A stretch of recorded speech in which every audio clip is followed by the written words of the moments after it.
Hi guys, it's Sarah from Book Nerds and Fangirls, and since it's the month of June, you know what time it is.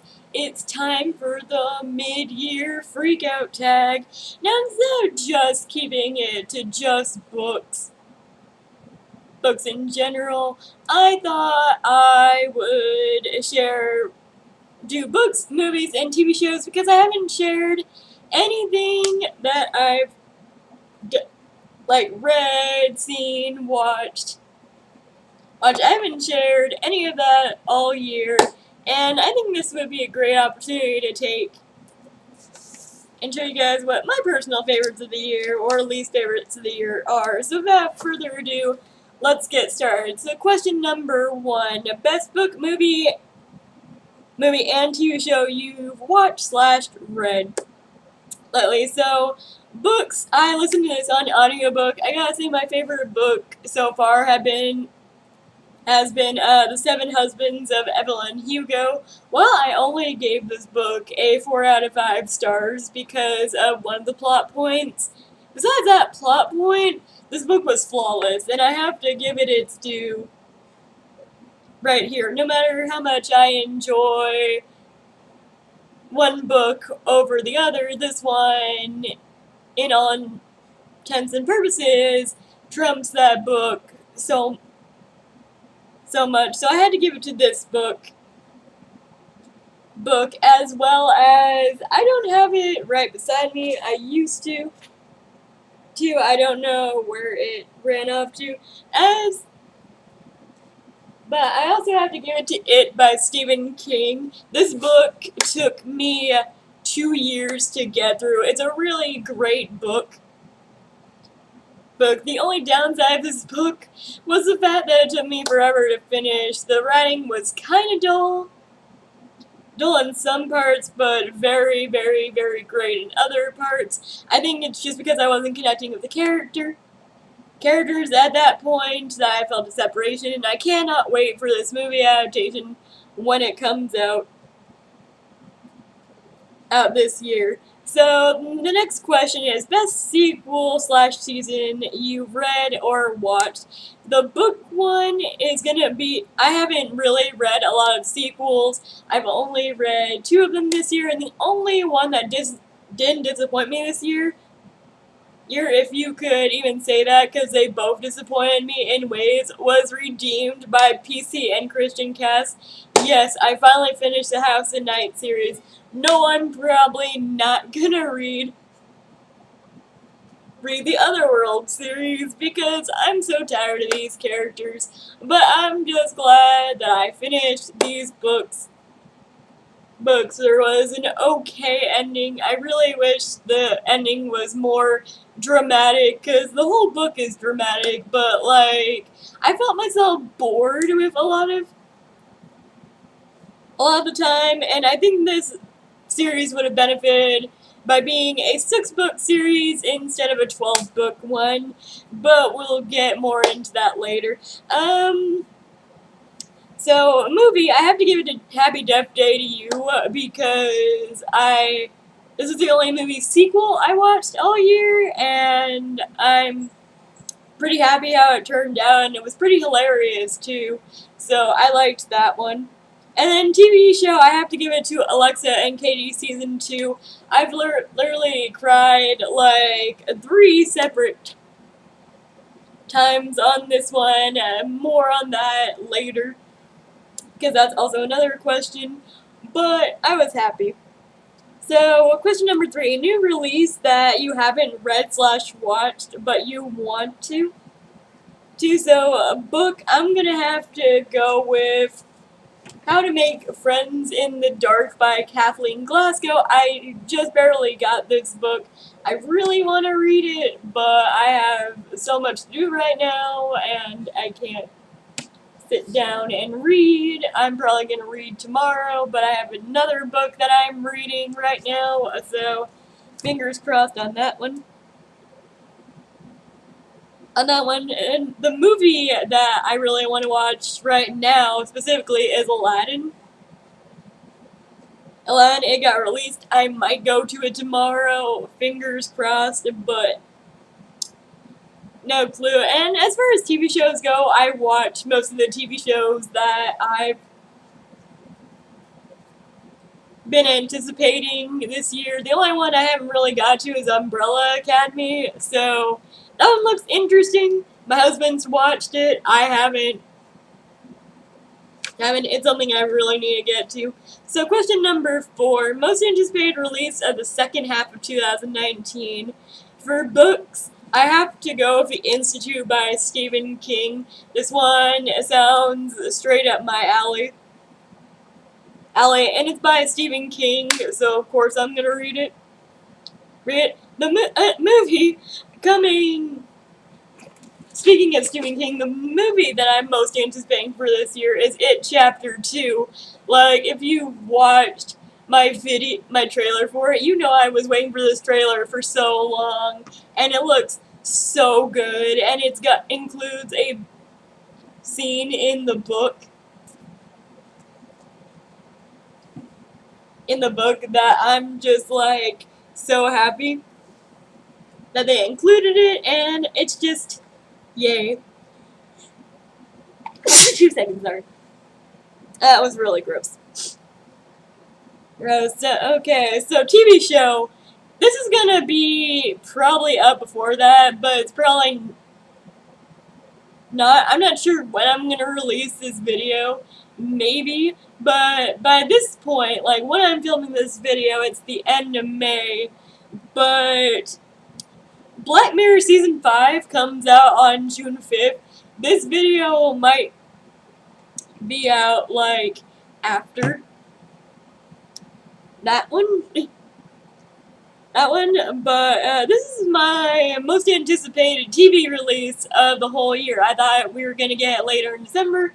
Turns out we got it in June. After Bandersnatch, I really need good Black Mirror content because this is like one of the best series that I've ever watched, and I love it so much. And I'm actually off the day it comes out, so I'm thrilled. I cannot wait to watch Season 5. It's gonna be amazing, probably. So coming in at number 5 is my biggest disappointment. So with books, I gotta go with, this is gonna get me a dislike immediately, probably, but I'm gonna have to go with Daisy Jones and the Six by Taylor Jenkins Reid.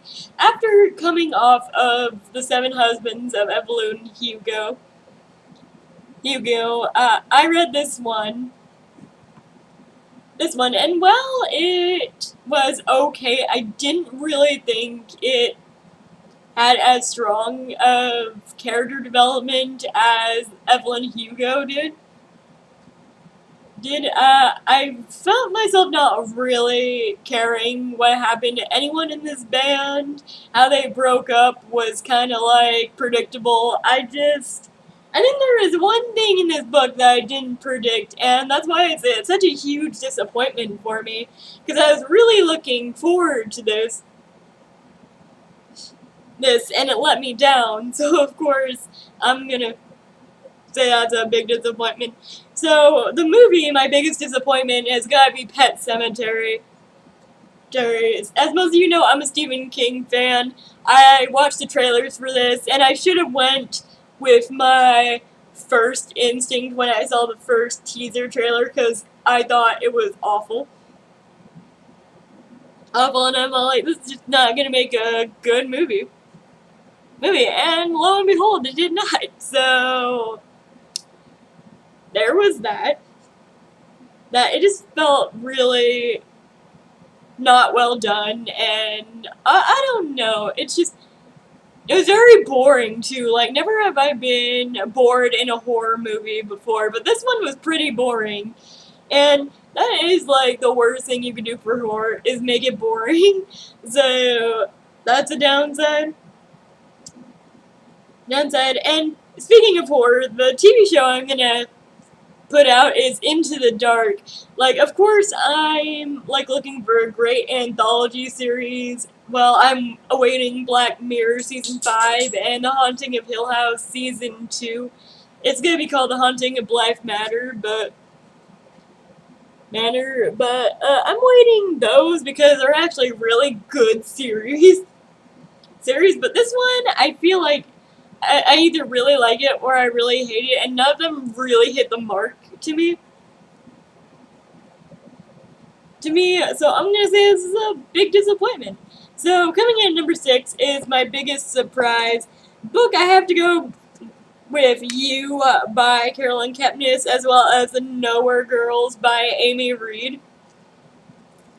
These two are entirely different books featuring different content, but they still packed a punch, and I was honestly so surprised with how much I love these books. I listened to both of them on audiobook. They had great performances. Actually, Santino, I think his name is Fontoya, from Crazy Ex-Girlfriend. He played Greg. He also plays Hans in Frozen.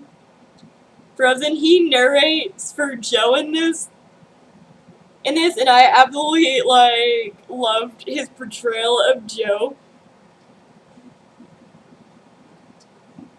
It was just so great. So the movie that was my biggest surprise is The Hate U Give. Yes, I loved the book.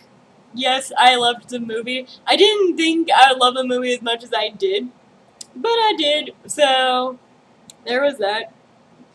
So coming in on the TV show, we got Sex Education. Now this one I thought I would like, but it was very strong throughout the season, and sometimes TV shows don't have a strong, consistent season, and I think it's just the 22 versus 13 issue that most people have.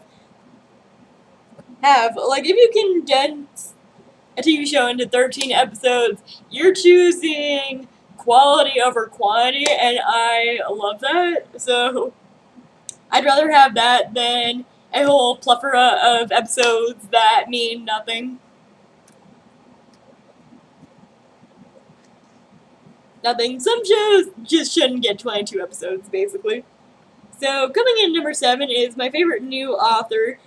This one has to go to Taylor Jenkins Reid on this one. As much as Daisy Jones and the Six disappointed me, Evelyn Hugo did not, so I have to give her that one.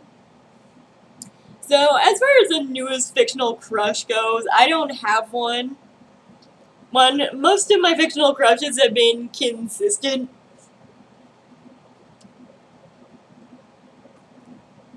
So there's that. So number 9 is favorite new character. In the books, I have to go up Evelyn Hugo from The Seven Husbands of Evelyn Hugo and Joe from You.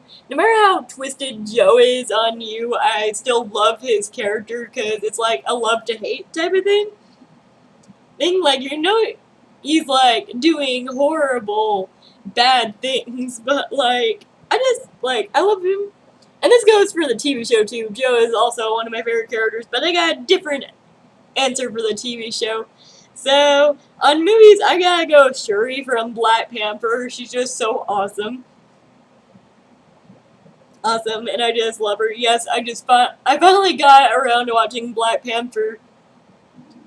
Guys, it was okay. It was decent. It's not my favorite Marvel movie,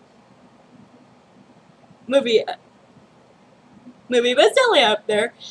So for TV shows, I got Lizzie Saltzman from Legacies. I cannot believe how quick I am to defend this girl, and it's because the performance is just so great. She has great storylines. She has a lot of character growth throughout the series too. And I just love that.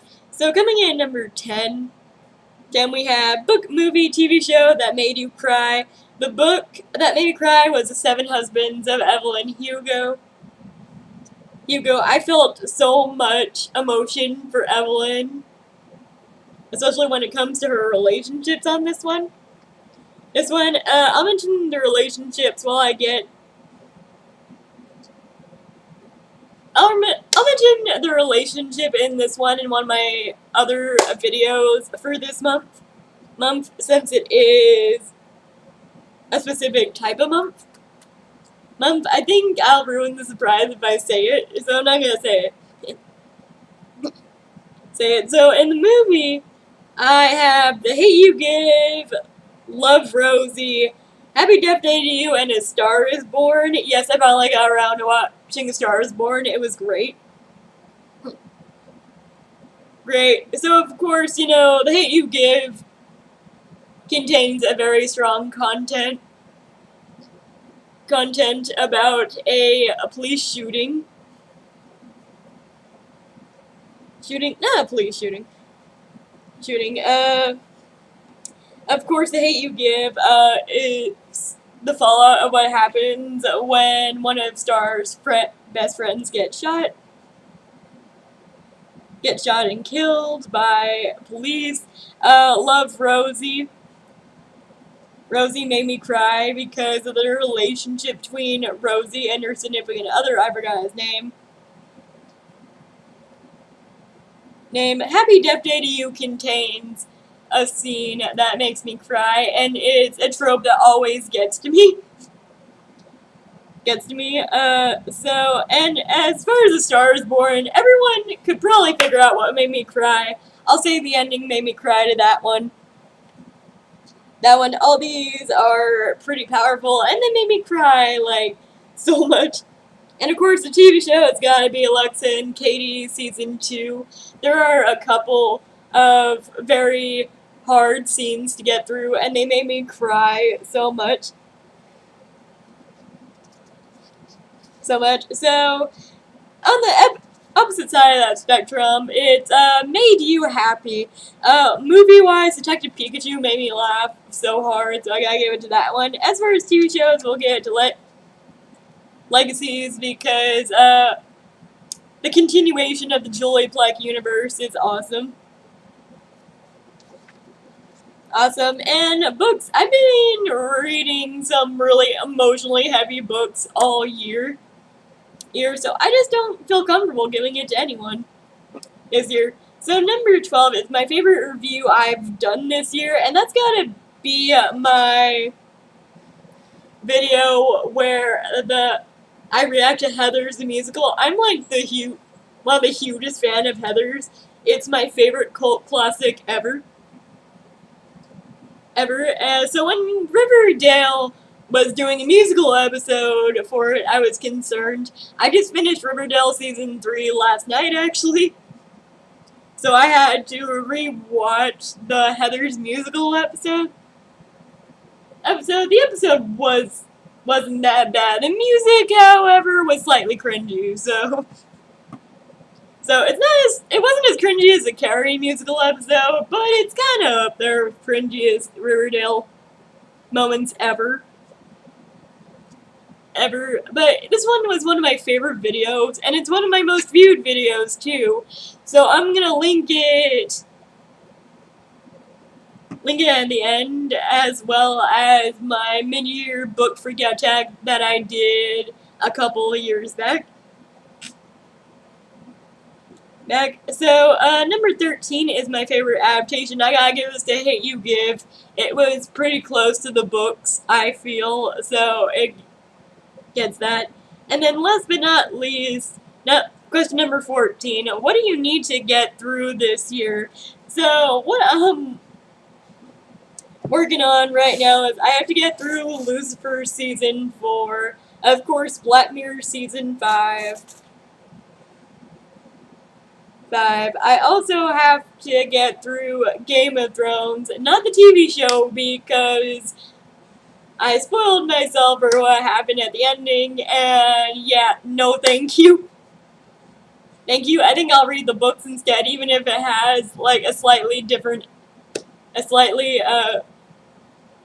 wouldn't say different outcome. Even if it has the same outcome, I'd rather read it from George R.R. Martin than the two guys that fucked up a really tremendous character arc. I feel like it just wasn't great. Even, like, hearing things from my friends, it doesn't sound great. And for something as huge as Game of Thrones, you think you would spend more time fleshing out your episodes, like maybe a 13 episode arc, you know, like every single series ever. I get you were tired of it, but it's so disrespectful to just pretty much say fuck you to the audience who have been shelling out your paychecks for like years. Years. So, like, yeah. I think I'd rather put money into George R. R. Martin's pockets right now. So, with books, I have to get to How to Make Friends in the Dark and Again But Better by Christine Riccio. She's also a booktuber. So go check out her channel. She's awesome. She's one of my favorite booktubers. But that is it, you guys. That is my mid-year freakout tag. Did you guys enjoy this tag? Would you like to see me do more tags on this channel? Comment down below and let me know, and I will see you guys in the next video. Bye!